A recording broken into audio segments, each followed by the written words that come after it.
How is everyone doing today? It is now almost mid-March, so today we're going to be going through my February favorites. Finally, because I know I'm really late on this, and before we get started and dive into them, I just want to apologize for not sticking to my 2 videos a week in February.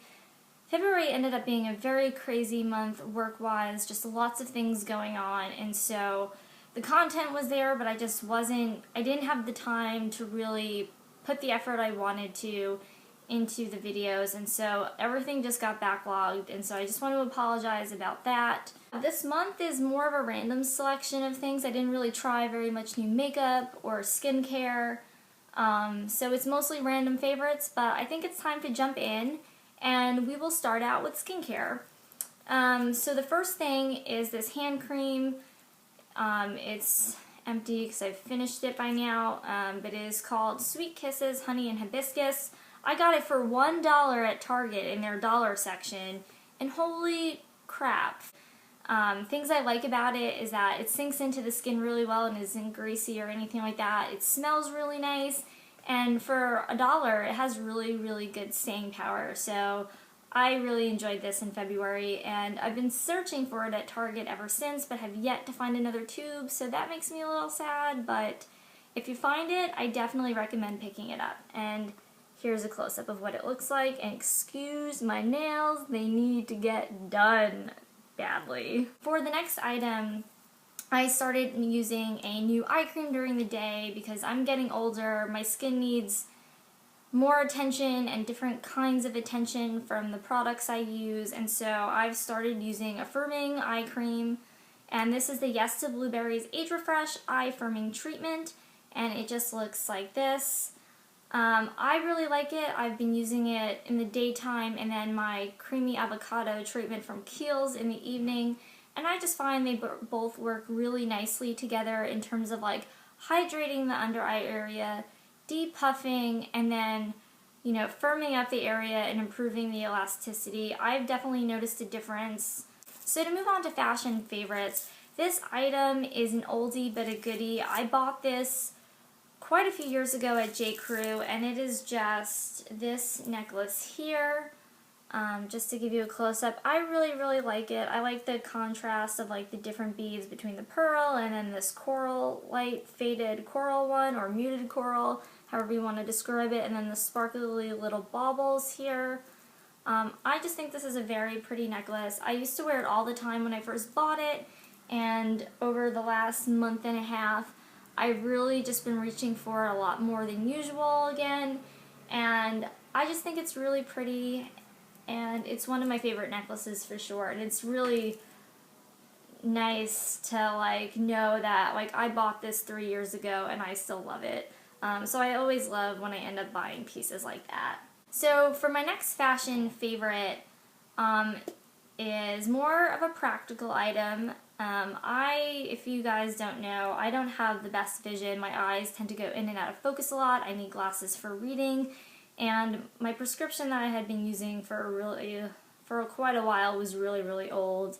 I've had those glasses since college, and so I really needed to up my prescription, and I finally bit the bullet and I got a pair from Oliver Peoples, and I really like them. I was iffy on the shape of them at first. It really makes a big difference, and they just look like this. And my older glasses were rectangular shaped, and so like they were just really awkward to wear, I would find, but I find this is a lot better for like my eyes last longer throughout the day, and it's a style that's really grown on me and I like them. They are in a navy color, so they're not too harsh against my skin tone. So the next category I would say is the food category, and are you ready for this? You're welcome. And this is the Angie's Boon Chicka Pop in frosted cupcake flavored kettle corn, and holy crap, it's amazing. Like amazing. You guys will know from my November favorites video that I newly tried kettle corn in the last like 6 months and really like it. Well, this is taking it to the next level and making it frosted cupcake flavored. And I bought a bag at Whole Foods around Valentine's Day. And I only bought one because I was like, oh, it's just a little snack to try, even though I knew I was going to love it. Because let's be real, frosted cupcake, yes. And so I tried it out, and it was just really, really good. But I hadn't seen it in the stores after that. And then I went to Whole Foods last week, and they had a bunch in the chip section, and I was like, I'm gonna need more of that. And so Melinda went home with 2 bags, and that's all you need to know about this. If you find it, you gotta try it. The rest of my favorites is more miscellaneous items and random. I won't be able to show you every single item because I don't physically own every single item. But the first miscellaneous favorite I got at Target, and it is just this mug, and it says, "Don't ever let me go," and I just thought it was kind of cute, because then you just see the little donut guy there. I have a mug problem, and I just think this is pretty. It's very soft, muted colors. I like donuts a lot. They're not my favorite dessert, but they're definitely up there in my ranking. And I just thought it was cute. So I got this at Target. It was like $3 or so, and I love starting my day with coffee in this little guy.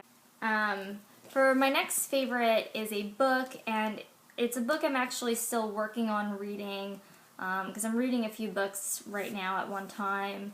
But I'm almost done with this one, and it is called Creative Confidence: Unleashing the Creative Potential Within Us All. And it's by Tom and David Kelly. David Kelly is the founder of IDEO. I really enjoyed this book because you'll see this in an upcoming video from me. But it just had a lot to say about, what it means to be creative.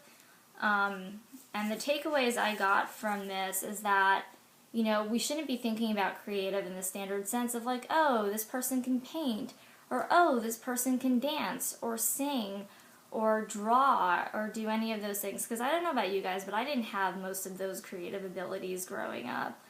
And so this sort of gets you thinking about it in a different way, and in a lot of ways in a more productive way, right? Because another takeaway I really got from this book is the whole idea of like failing small, failing often, and just like going through many iterations of your ideas. And it really, for me, it runs home with the idea that, being creative is not just having good ideas, and the ideas could look like anything. It doesn't have to be in the traditional sense in which we think about creativity. Ideas can be anything, your creative side can be anything, but to really make those ideas creative is to act on those ideas and test those ideas and form those ideas through multiple tests. And so I really liked this book for that reason, just because I don't naturally possess, the creativity that we tend to think about as a society. So I've really enjoyed this book. I have like 1 chapter left in it, and I highly, highly recommend it if you're into that sort of stuff. And I also recommend that you look up IDEO and like their history and the other projects that Tom and David Kelly have going on, because they do some really, really cool things in the entrepreneurship and innovation space. For my next favorite, it is a movie, and that is The Imitation Game. I think I actually technically saw this at the end of January, but I had already filmed my January favorites the day I went to see it, so I didn't get to talk about it in that video, but it was really, really good. It was about one of the folks that cracked the Enigma code during World War II, and I just found it to be a very powerful story. It was really interesting, and the ending was really sad, and I think my main takeaway from that movie was just how the system can cripple you. And when I talk about the system, I do mean like, government bureaucracies that are in place. We can talk about like that issue more in depth in a future video if you'd like. But I think we can look across history and see problems with government in like corruption and how it can harm people.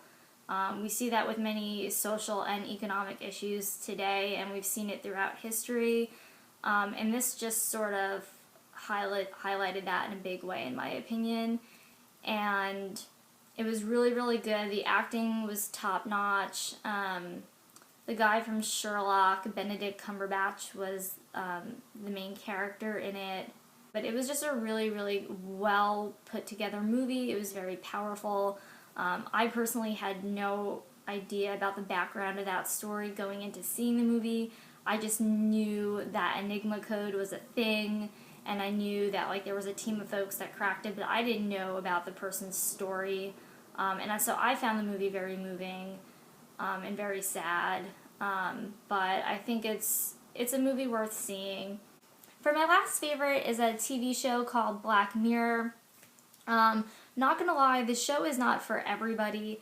It's kind of twisted, but I think it takes a really interesting look at how technology can affect our lives and societal norms, and I think it tackles some of those topics like shaming each other through social media and through social website and through, you know, the growth of like internet and being social on the internet.